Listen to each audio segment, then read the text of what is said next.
Let us begin by quoting the entire passage this is based on. We'll use the Book of Mormon translation in 2 Nephi 19, 8 through 10. The Lord sent his word unto Jacob, and hath lighted upon Israel, and all the people shall know, even Ephraim and the inhabitants of Samaria, that say in the pride and stoutness of heart, the bricks are fallen down, but we will build with hewn stones. The sycamores are cut down, but we will change them into cedars. Some people may consider this to be a compliment to the covenant people for their resolve in rebuilding after devastating destruction. But this is not a compliment, it's an indictment. In Isaiah's day, the 10 tribes, known as Ephraim, had fallen into wickedness, and now Isaiah was prophesying that ruin was about to fall upon them. But as with all the words of Isaiah, this prophecy will have a latter-day fulfillment as well. The Lord is speaking to a group of covenant people who have wandered from true worship into worldly paths. These covenant people are guilty of pride and arrogance, and they begin to place their own wisdom over the prophet's counsel.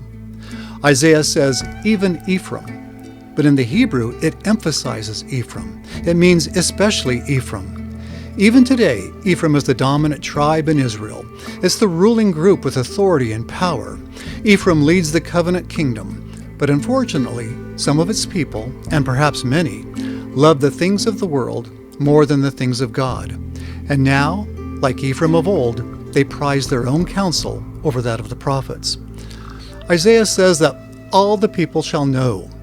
The Hebrew term for know is wayau. It's forceful and means that every word of this prophecy shall be fulfilled, every scintilla of it.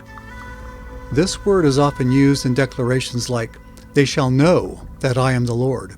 It has an ominous ring, and that which follows is heavy and portentous. As we know, all that Isaiah spake has been and shall yet be again. In fact, this passage is literally embedded in Isaiah's timeline for the last days. These events will come after earthquakes devastate the promised land, after a lack of food and water cause internal strife, and after an Antichrist rises up to make war upon the saints. Also, this prophecy will be fulfilled shortly after a great prophet, a servant of Christ, is called forth to gather the righteous from around the world and lead them to Zion. Many will follow this prophet's counsel to flee unto Zion, but many others will reject him and seek refuge in their own homes and protection with their own weapons. Even at this time, after the destructions have begun, these people will still believe in their ultimate triumph. They will act in pride and stoutness, meaning in arrogance. They'll still believe that the enemy will be overthrown and that they will rebuild their devastated cities with hewn stones and cedars, meaning with even finer materials than before. They fully expect to reclaim their former glory, even against overwhelming odds. They simply don't realize that the Lord has found them wanting, and that they are being purged in the furnace of affliction. These are the people who chose not to follow the prophet when he asked hard things of them. In Isaiah's day, Ephraim was besieged by Assyrian troops for 3 years before finally falling. Many Ephraimites were killed, and those who survived were taken captive and marched off to foreign lands. But evidently, during that terrible 3-year siege, many of the Ephraimites still could not imagine their ultimate destruction. Likewise, some in the latter days will say in their stout hearts, we are the people of the covenant. We have divine promises. We are the stone cut out of the mountain without hands. We cannot be stopped. We will never be subjected or overthrown.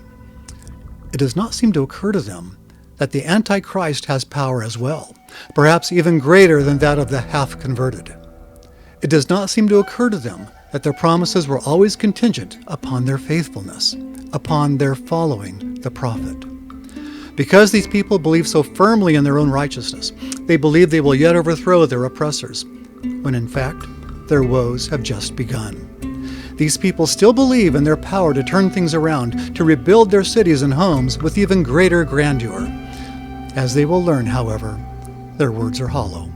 Without repentance, they will be whistling through a graveyard of utter desolation. As Joseph Smith said, it is a false idea that the saints will escape all the judgments, whilst the wicked suffer. For all flesh is subject to suffer, and the righteous shall hardly escape.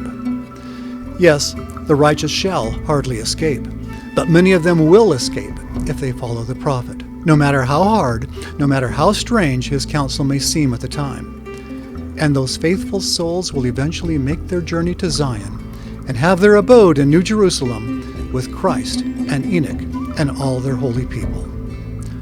All of this is explained in greater detail in the book, The Words of Isaiah. I'm Curtis Taylor with The Words of Isaiah.